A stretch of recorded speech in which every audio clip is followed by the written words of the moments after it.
സീനാണ്. എന്റെ പോകുന്ന ഒരു രക്ഷയിലെ പടം ബമ്പർ ഹിറ്റ് ബ്ലോക്ക് ബസ്റ്റർ ആണ്.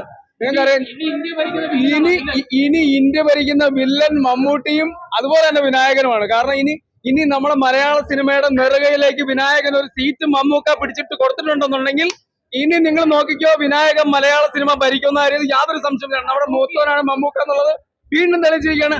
ആദ്യത്തെ മമ്മൂക്കയുടെ 100 കോടി ബഡ്ജറ്റ് സിനിമ വന്നിരിക്കുന്നു. കളങ്കാവൽ, ബ്രില്യന്റ് സ്ക്രിപ്റ്റ്, അടിപൊളി പടം, കിടിലം. അതുപോലെ തന്നെ എല്ലാ സ്ത്രീകളും, കേരളത്തിലുള്ള നല്ല ഇന്ത്യയിലുള്ള എല്ലാ സ്ത്രീകളും ഈ സിനിമ ഒന്ന് കാണുക.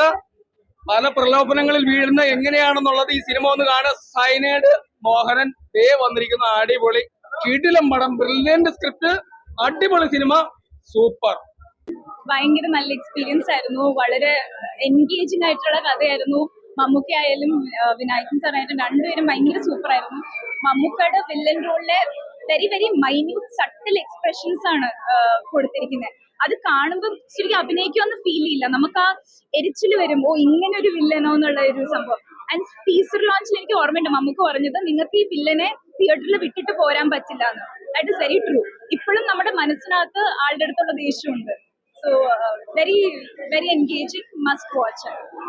രഘുവരനായിട്ട് വിനായകൻ അതെ മമ്മൂക്ക അതെ രണ്ടുപേരും നല്ല കണ്ടുകെട്ടിയുള്ള പെർഫോമൻസ് ആയിരുന്നു. നല്ല രീതിക്ക് തന്നെ പോയി പടം. ഇൻട്രസ്റ്റിംഗ് ആയിരുന്നു, ഇരുന്ന് കാണാൻ.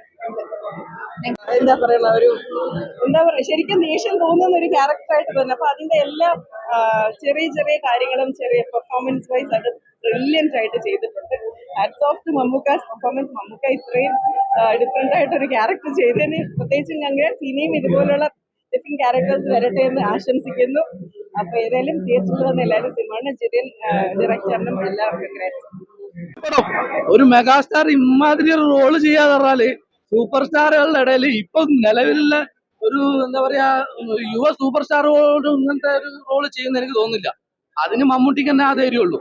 കാരണം ആ ഒരു ലെവലിലാണ് പടം ടോട്ടലി ചെയ്ത് വെച്ചത്. മമ്മൂട്ടി എല്ലാ അർത്ഥത്തിലും മമ്മൂട്ടിയുടെ പെർഫോമൻസ് വേറെ ലെവലാണ്. പിന്നെ അതുപോലെ വിനായകനെ എടുത്തു പറയണം. മമ്മൂട്ടിയുടെ സെയിം പെർഫോമൻസ്, മമ്മൂട്ടിനെക്കാളും കുറച്ച് ആ പോലീസിന്റെ ഒരു ഗെറ്റപ്പ് ഉണ്ടല്ലോ, ഒരു വേറെ ലെവൽ പോലീസ്. നമ്മള് പല സിനിമകളിലും പല പോലീസുകാരനെ കണ്ടിട്ടുണ്ടെങ്കിലും വിനായകന്റെ ഒരു വേറെ ലെവലാണ്. ആ പുള്ളിയുടെ ആക്ടിങ് ടോട്ടലി അടിപൊളി. എല്ലാം കൊണ്ടും എന്താ പറയാ ടോട്ടലി സസ്പെൻസ് വെച്ചുകൊണ്ട് അടിപൊളി ക്ലൈമാക്സ്.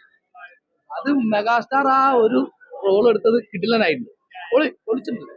ആർക്കും ധൈര്യപ്പെടാത്ത റോളാണ് മമ്മൂട്ടി ഏറ്റെടുത്തുള്ളത്. എന്തുകൊണ്ടും ഒന്നും പറയാനില്ല.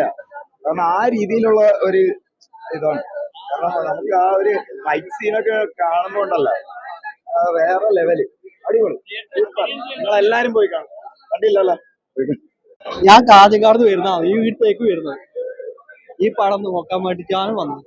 അതന്നെ പറഞ്ഞു സൗണ്ടിൽ, അതന്നെ പറഞ്ഞു ഈ വർഷത്തെ മമ്മൂക്കാന്റെ ഫസ്റ്റ് ഹിറ്റ്, അതിലൊരു മാറ്റമില്ല.